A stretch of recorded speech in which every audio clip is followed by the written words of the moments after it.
Hi, hey y'all, hi, what is up? What's up, y'all? What's up? Welcome back to another episode of Black News. It's Kennelia here, back again, and so happy and excited to be with you all for another week and another list of fantastic and just all around good topics. In case y'all new to the podcast, let me explain it one more time, and I don't gotta keep doing this, but I'm gonna do it for y'all. Black News is a weekly podcast where I break down current events, hot topics, and local stories involving Black people.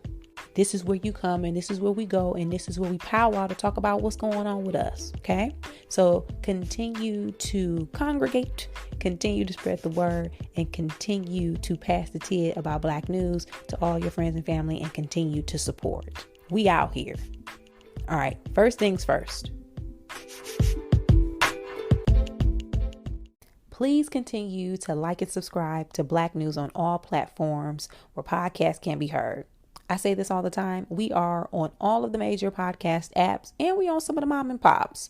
You can find us pretty much anywhere at this point. And if you can't, let me know and I'll do the work on the back end to get us added to that. But like and subscribe, rate 5 stars, leave a comment, and tell all your friends and family. And that's how we just grow the show, right? Spreading the word. Word of mouth is the best promotion. So please keep doing that. We've been doing fantastic in numbers. We've been growing, getting stronger, and just having a good old time while we're doing this. So thank you guys so much. I appreciate it, and I thank you in advance. All right, now let's get into it. Host of the Fresh and Fit podcast got blasted this past week for being garbage. Y'all, for being hot garbage. And I don't like to judge people's podcasts and their content. I don't like it. I just, as somebody who creates content myself, I know what it's like to put yourself out there and to share your ideas and thoughts, perspective with people. And it could backfire. Or sometimes it could just not be the preference of other people. So knowing what that feels like and being in that situation and being vulnerable to that, in this perfect example of me doing Black News, something like this, I get it. We're protective of that space. Some of us at least. But with that said, a clip went viral, or a couple of clips went viral. Because the two hosts, two Black men on the show, were basically bashing Black women. So, backstory. The original clip that first started to circulate was because Asian Doll, who is an artist, was on the podcast, or at least I think she's an artist. Actually, I don't know what Asian Doll does, but she's on social media and she's an influencer. She was on the podcast. Things seemed to get a little tense between her and one of the hosts. She felt like she was being disrespected, ended up calling the gentleman mean, and I didn't really watch it in detail. It was a lot going on, but in summary, she got off the podcast, was starting to talk about how she's proud of herself because she didn't act out, cuss him out, slap him in the face, or whatever she said. So she was pleased with that. The hosts were then upset, talking about basically trying to discredit her. Then people started to comment and started to talk about how on this podcast, it appears that these men don't like Black women. They usually have a bunch of white girls and Black girls on the show, but when they do have Black girls on there, they're mean to them, they're disrespectful. You can tell there's something about them that they just don't like in regards to women of color. They started pointing to their social media, their Instagram, how they got pictures and videos, reels, TikTok, whatever kind of video platforms or mediums they use, with a lot of white girls, a lot of non-Black women. Okay. Listen, if that's what floats your boat, that's what floats your boat. If you want to party with white chicks, do you, boo-boo, do you. But then one particular clip started to make its rounds where the hosts were specifically talking about how they don't date or deal with Black women. So I'm going to read y'all the summary of what was said. Now, disclaimer, I did not watch this full podcast. I am not going to give them the benefit of the doubt or of giving them an entire view. I found people who clipped the audio and the video and posted it or reposted it, but I ain't giving Obama no views for being raggedy. So let me set it up top. Okay. But this is, in summary, what was said. Okay. One of the guys said, what about the black dating app called Black? And I'm just going to read y'all verbatim. I don't know who said what. It's both of them black, and they host a podcast. What about the black dating app called Black? It's funny. I never used that one, bro. But hey, if you want to date a bunch of Shaniquas, then go for it, man. Don't dabble in the dark, if you know what I'm saying. Sometimes if they're red bone. I'm not really down with the brown like that. We don't date night riders. And I said writers. We don't date night riders. I don't really date black girls. Most black girls are annoying. That was in summary of what those two were saying. And there was more back and forth. But they basically don't date black girls. They don't like black women. It was a back and forth. These are two black men. Now, the hosts were later mentioning in other videos how that's just that they have preferences. And that's all it is to it. They're allowed to prefer who they prefer, and they're allowed to date and like who they like, and people tripping and trying to make something out of nothing. That was pretty much how they kind of defended this. But let me just say this first. You ain't got to disrespect nobody to justify you wanting to date someone else. Meaning, if you want to date non-black women, just date non-black women. You don't have to put down black women to justify you wanting to date other women. I will feel really shitty if the person that I was dating or interested in was basically telling the world he liked me because black women ain't shit. I would be pissed. Just date me for who I am and because you like me, not because you have some, you're troubled in some way in regards to black women. Which leads me to this. Y'all, it's giving disrespect. It's giving self-hatred. That's self-hatred. When you you project these stereotypes about an entire group of women who are a reflection of you, to me, that tells me that there is something about yourself that you don't like. And people need therapy, man. People, as soon as I saw that video, I was like, yo, get these brothers some help. I've been vocal about therapy before, and yes, everything ain't solved by therapy.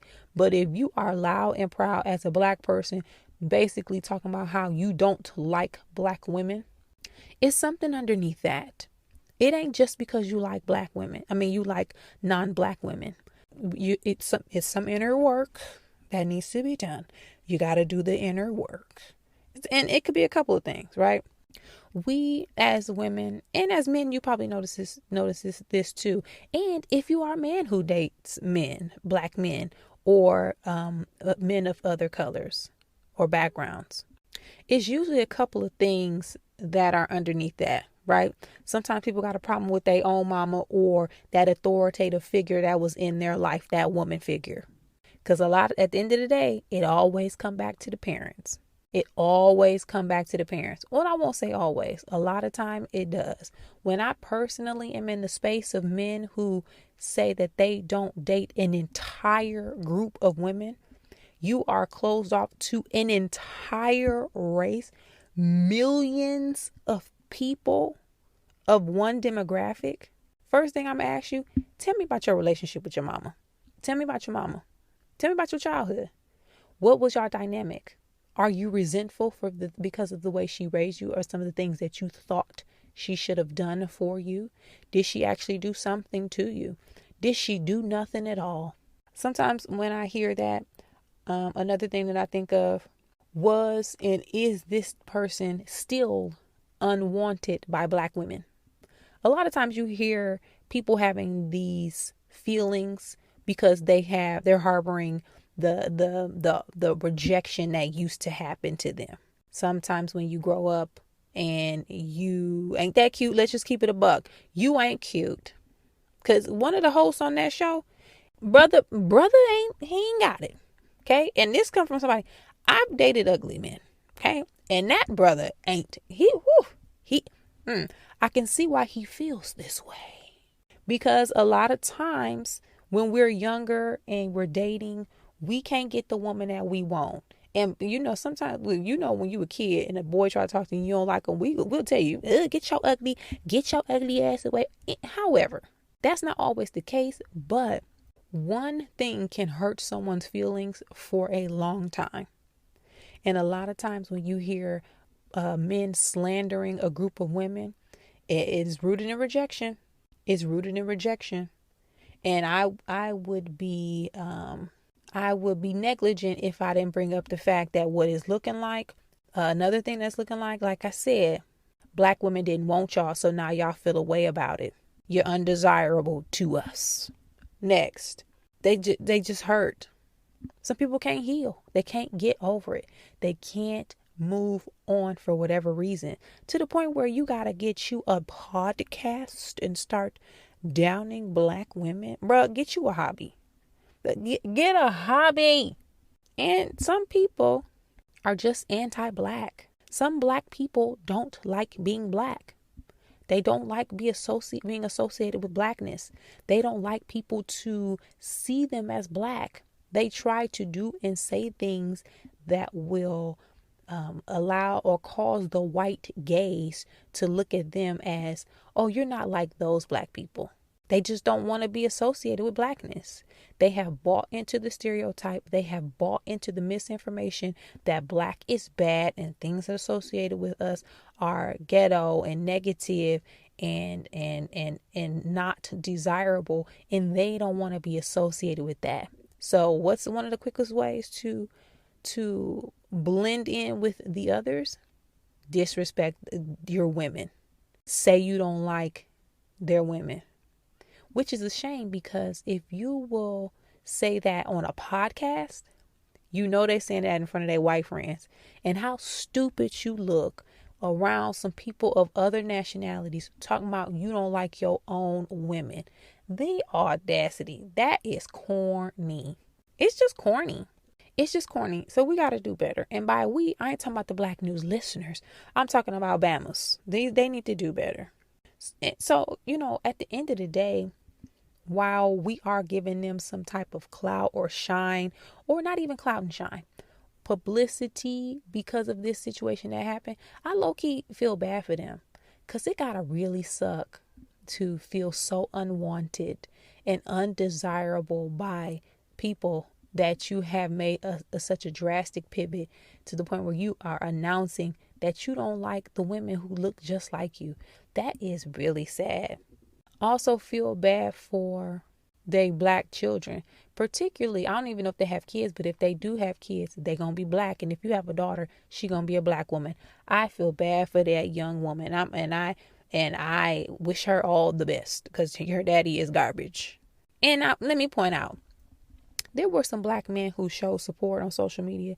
I know Van Lathan was stood up, and D.L. Hughley made a post about it, talking about how corny it was, and it is. So shout out to those brothers who were talking about it in support of black people, and just bringing up how anti-black this really was.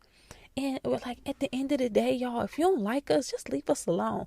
Black women out here having businesses, we flourishing, we going on trips, we getting tans, we in the gym, we got our head wraps on, we doing our hair, natural hair, we got makeup, we influencers, brand ambassadors, we out here getting that money.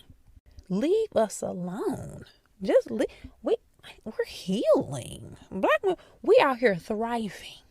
Okay, leave us alone, period. What did y'all think about this? Did y'all even pay attention? Did y'all even know this was going on? And one of the reasons why I only knew it was going on, because I still be following profiles like the Shade Room. And I think for the new year, I'm going to stop following the Shade Room, because it's stressing me out. But let me know y'all thoughts about this, man. Please share at Kennelia on Instagram, Twitter, and Facebook. Rapper Jim Jones done got himself in a little situation. He done got himself into a situation and it pretty much backfired. And now he is one of the hot topics for this week in regards to things that have happened with black people. Now, let's get into this, because it's a lot. Jim Jones was recently on an episode of Lip Service hosted by Angela Yee. It is a podcast where they talk about sexual topics. And she's been doing this since back in the day, for years before it was even a podcast. It was a show on one of the radio stations, maybe like Sirius. It was on like one of the radio platforms, I think. But she's been doing this for ages. A lot of people, different people come on there and just get them to open up and talk about their sexual history. And it's like it's a good time. If you young and listening to Black News, or if you got some kids in the car, I recommend they do not listen to Lip Service. Let me just say that. But Jim Jones was on there, did like a episode or two ago, and he was, they were having a good time chit-chatting, and the topic of his family came up. Now, apparently, his father was not a steady presence in his life. He struggled with addiction, but Jim Jones's mom was Mama Jones. Now, if you watched Love and Hip Hop back in the day when Jim Jones and Chrissy was on there, you know Mama Jones. She a little girl, a little lady with like that voice. She talked like she been smoking Newport. That's Mama Jones. But Mama Jones was like 17 when she had Jim. So Jim was talking about how his mother never disrespected his father, never downed him. When he was dealing with his struggles, she always talked him up. When Jim would see his father, it was all love. He just really admired the man. Then it segued into sex and like tongue kissing.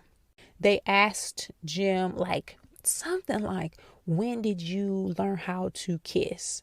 And that's when things went left. So he said that his mom taught him everything like about like sex and things. So I'm gonna read y'all the quotes of like a summary of what he said, and then we gonna talk about this. So Jim pretty much said, she taught me everything about sex. She taught me how to tongue kiss. And they said something like, what you mean she taught you how to tongue kiss? He was like, it wasn't no instructions. She showed me with her mouth. Angela, she kissed you? Jim, it's my mother. M-U-V-A, because when you're from New York, that's how you gotta say mother. It's my mother. She showed me how to tongue kiss when I was younger. She was 17. Then he said something to the effect of how learning to kiss and his mom teaching him didn't necessarily faze him. He was a little grossed out when he actually kissed a young girl. So that part, I'm gonna pause there. People heard that and they were like, yo, excuse me? Your mom taught you how to kiss? And I think the original fuss and the fuss and all the tussle and back and forth about it was because Jim did not, when Angela and them questioned him like, wait, she with her mouth, he did not deny it.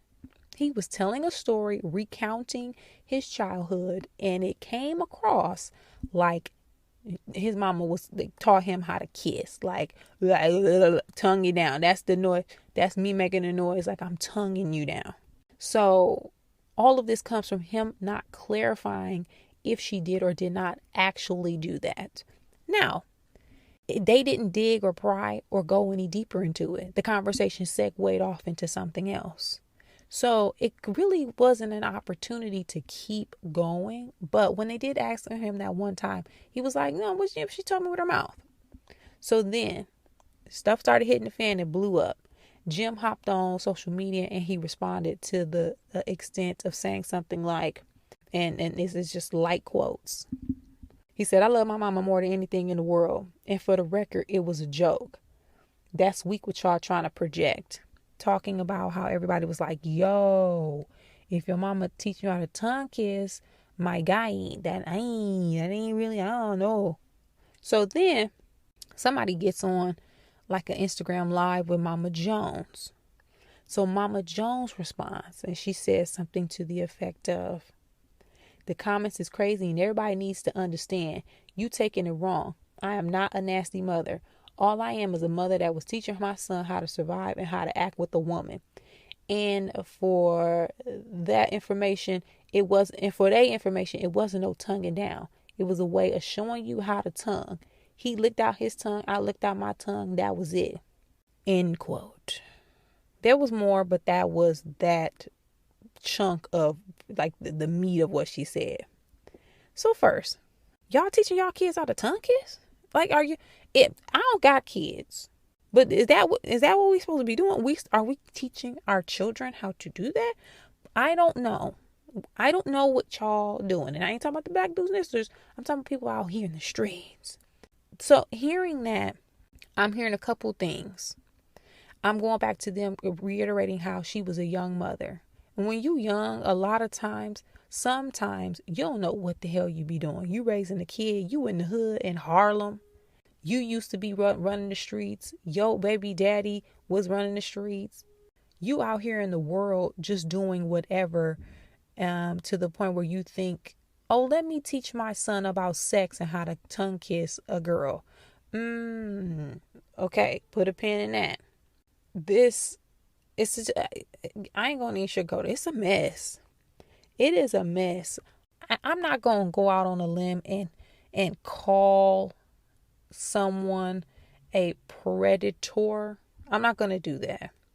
But I am noticing that we sometimes normalize predatory behavior, or predatory behavior has been normalized with us. And I'm saying us in general, not us specifically, but I'm trying to scoop up people who may be included in that aspect of the conversation.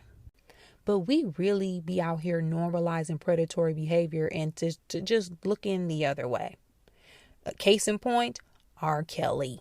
We watched that tape, and I keep saying this. We sat around at the barbershops. We saw they were selling R. Kelly sex tapes out the trunk of their car. We knew about that, what he was doing for years. Hell, people in Chicago would tell you that they heard about what R. Kelly was doing back in the 90s. Guess what? It was normalized. Been normalized since before before like the times we're living in now.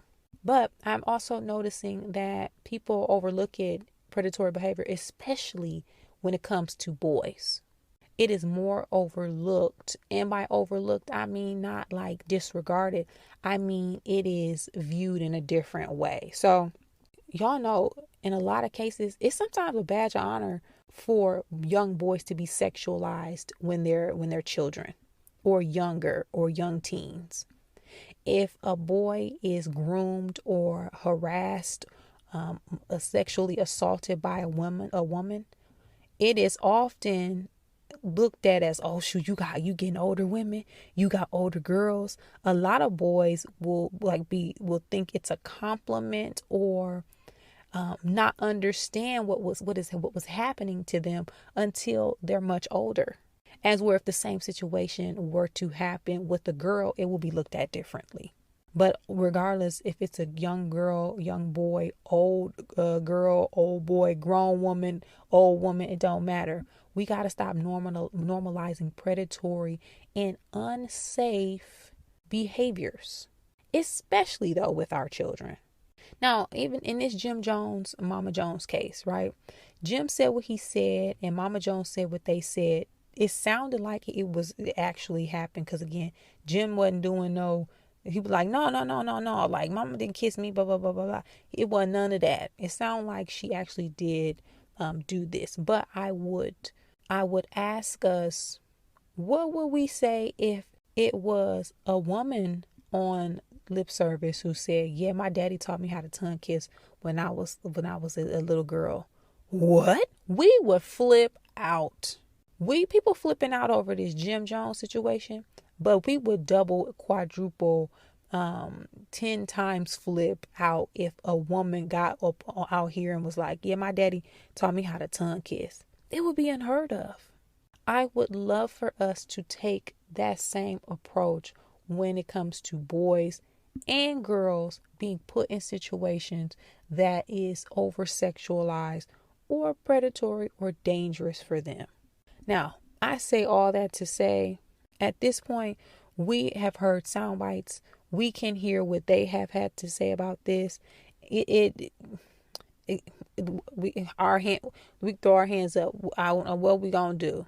They are adults at this point, and they seem to be fine with it. Like I just don't know where to go with this besides us as adults thinking about generations coming up after us, and to shift our perspective and our mindset about how and what we teaching our kids, especially about sex and the positives and the negatives of that.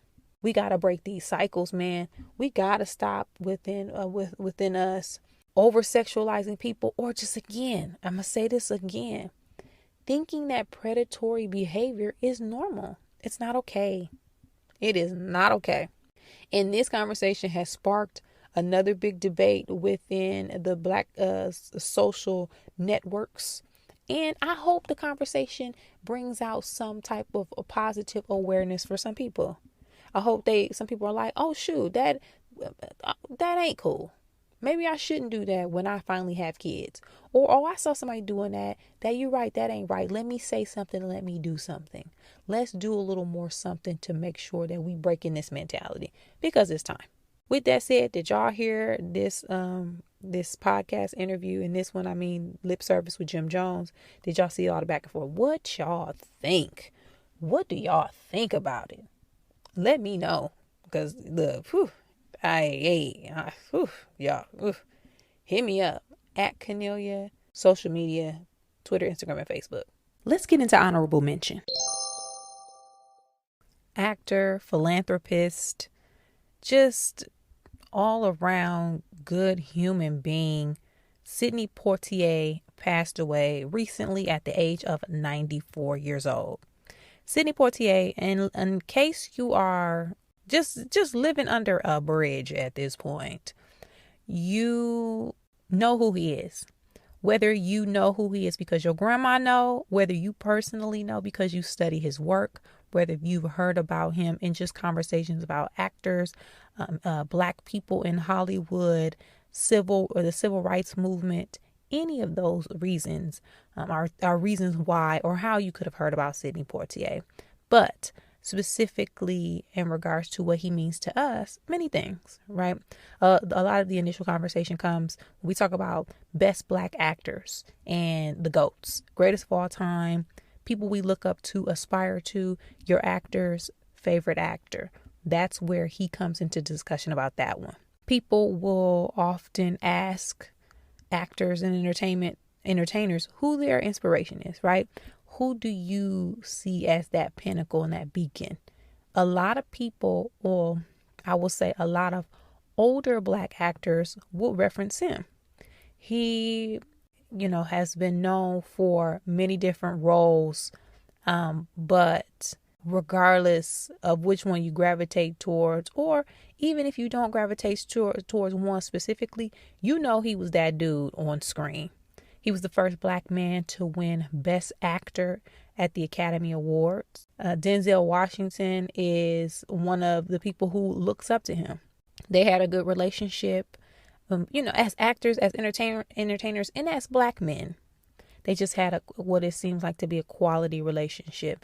And then specifically when it comes to the civil rights movement, a lot of people don't know that Sidney Poitier actually did a lot of work behind the scenes to support Black people, to support the cause, was in partnership with Dr. Martin Luther King Jr., him and Harry Belafonte, and other Black people during that time. He was just known for using his leverage and his resources to help with the cause. So just, he just a good man, a good human being. Not only was he an actor, philanthropist, activist, he was a director, he was a father, he was a brother, a husband, a friend. And this is a big loss for Black people. Now, not a big loss in regards to being shocking or, just out of nowhere. The brother was old. So while we are sad and celebrating his life, it's not something that's unexpected like Michael K. Williams. Not to compare deaths, right? But it is to say that man lived a life.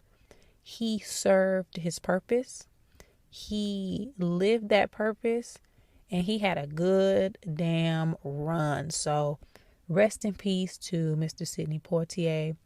Do you guys have a particular memory or moment that you think of when you think of him? There was that video circulating around social media where he was in the movie, he was starring in the movie, and he slapped a white man. Now, during that time, I believe that was maybe like the 60s. It was unthinkable to be in a movie as a black person and slap a white man on camera. But that tells you the type of roles that Sidney Poitier purposely took and how he wanted to portray himself on screen. Not as, somebody just out slapping people, but he wanted black people to be represented in a light that was not going to be disrespected by white people. And he took that stand for us and for the culture. So shout out to him. Rest in peace, Sidney Poitier. And again, let me know what you think of or some of your favorite Sidney moments are when you think of Mr. Poitier. Hit me up at Kennelia social media. That's it for this week's episode of Black News, y'all. Thank you again for supporting the podcast and continuing to spread the word, telling all your friends and family, and liking and subscribing.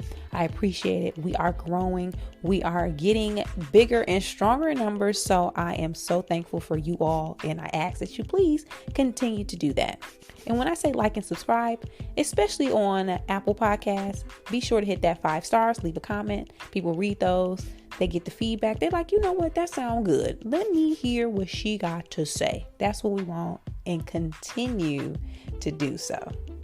Hit me up on social media if you guys have topic suggestions. I'm at Kennelia on Twitter, Instagram, and Facebook. That's at Kennelia, like Kenny and Ophelia. I say this every week and I'm going to say it again. I got shows, y'all. I'll be out here on the weekends kicking it on stage. Check my website or check my social media, specifically Instagram, to get show dates and ticket information. Especially if you come flying into town, maybe y'all here on vacation, definitely come to a show. It's going to be a good time. And as always, thank you guys so much for listening to Black News and supporting the podcast. Make sure you guys go out here and have a fantastic week. Continue to kill it, doing what you're doing. And I will see you back here next week, same time, same place. Bye.